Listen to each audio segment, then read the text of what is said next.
V teh časih, ko se ukrepi zelo hitro spreminjajo, je včasih res težko vedeti, kaj je prav, kaj ni, kaj se sme, česa se ne sme. Doživljamo lahko veliko razdvojenih čustev in misli.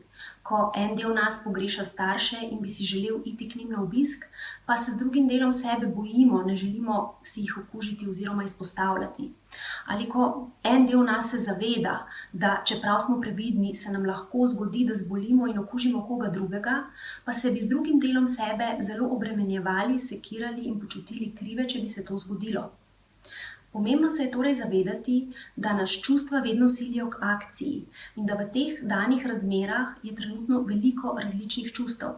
Zato pogosteje kot ponavadi ne vemo, kaj bi naredili, kako bi ukrepali.